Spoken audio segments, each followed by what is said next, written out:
प्रभु यीशु मसीह के प्रिय और मधुर नाम में आप सबों को जय मसीह की। हम सीख रहे हैं कि हम क्रिसमस की तैयारी कैसे करें। प्रभु यीशु मसीह इस धरती पर आया, बालक रूप में आया, मरियम के द्वारा आया। हम लोग जानते हैं और प्रभु यीशु मसीह की जन्म उत्सव को जब हम मना रहे हैं, वचन हमको क्या कहता है? यूहन्ना रचित सुसमाचार 3:6 कहता है, जो शरीर से जन्मा है वह शरीर है और जो आत्मा से जन्मा है वो आत्मिक है। तो अब प्रश्न उठता है कि आपका जीवन जो है मिट्टी वाला है या आत्मा वाला है, और ये आपका चाल चलन ही आपका तय करता है कि आपका जीवन मिट्टी वाला है या आत्मा वाला है। प्रियो, हम लोग साल भर अपने जीवन को झांके देखें कि हम कहाँ पर किस दलदल में फंसे हैं, किस गंदगी में फंसे हैं, किस बुराई में हम फंसे हैं। हमको आकलन करना है और प्रभु यीशु मसीह को स्मरण करते हुए हमको वहाँ से बाहर निकलना है, क्योंकि प्रभु का वचन हमको कहता है कि प्रभु यीशु मसीह हमको उसी चीज़ से आज़ाद दिलाने के लिए हमको इस धरती पर आया था। सत्य को जानोगे, सत्य तुम्हें स्वतंत्र करेगा। हम कई प्रकार के बंधनों में हैं, चाहे व्यभिचार के बंधन में हो, चाहे लालच के बंधन में हो, चाहे किसी भी प्रकार की सांसारिक बंधन में क्यों ना हो, चाहे डिनोमिनेशन की ही बंधन में क्यों ना हो, चाहे कल्ट की ही बंधन में क्यों ना हो। प्रभु यीशु मसीह हर एक बात से हमको आज़ाद दिलाने के लिए इस धरती पर आया था।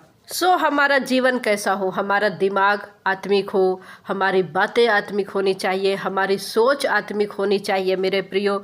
और रोमियो की पत्री 8वां अध्याय 5वां पद क्या कहता है? क्योंकि शारीरिक व्यक्ति शरीर की बातों पर मन लगाते हैं, परंतु आध्यात्मिक आत्मा की बातों पर मन लगाते। 6वां पद क्या कहता है? शरीर पर मन लगाना तो मृत्यु है, परंतु आत्मा पर मन लगाना जीवन और शांति है। और जो शारीरिक दशा में है वे परमेश्वर को प्रसन्न नहीं कर सकते। तो हमारे पास में जब आज वचन हमको बता रहा है कि हम यदि सांसारिक हैं तो हम परमेश्वर को प्रसन्न नहीं कर सकते, तो जब यदि हम सांसारिक रीति से प्रभु यीशु मसीह के जन्म उत्सव को यदि हम मना रहे हैं तो हमारा जन्म उत्सव मनाना व्यर्थ है। आप प्रभु यीशु मसीह के दुख और मृत्यु को यदि स्मरण नहीं कर रहे हैं तो आपका क्रिसमस मनाना व्यर्थ है। यदि आप अपनी बुराई को प्रभु यीशु मसीह के सामने अंगीकार नहीं कर रहे हैं, अपने पापों का अंगीकार नहीं कर रहे हैं, तो आपका क्रिसमस मनाना व्यर्थ है। सिर्फ और सिर्फ दिखावा और दिखावा है।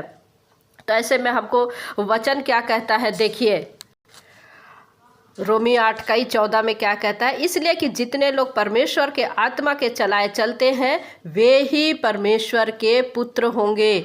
तो मेरे प्रियो, हमारा जीवन जो है, प्रभु यीशु मसीह हमको इस धरती पर आया हमको जीवन देने के लिए। संघर्ष है, हम लोग हर दिन, एक मसीही विश्वासी हर दिन संघर्ष करता है, एक आत्मिक युद्ध लड़ता है, जो इफिसी हम लोग 6 में पढ़ते हैं।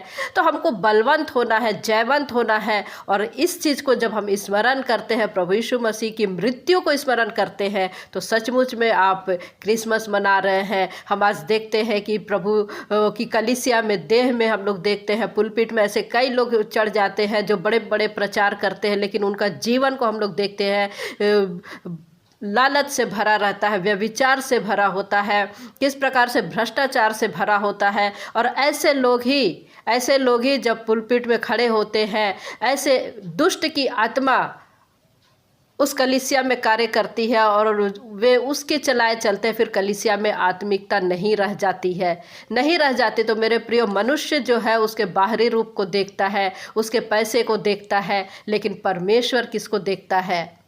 परमेश्वर आपके मन को जांचता है, हृदय को जांचता है। तो जब तक हम अपने बुराई को प्रभु यीशु मसीह के चरणों में नहीं लाएंगे, अंगीकार नहीं करेंगे, पश्चाताप नहीं करेंगे, वो सच्चा पश्चाताप करके हम नहीं छोड़ेंगे, तो हमारा क्रिसमस मनाना व्यर्थ है।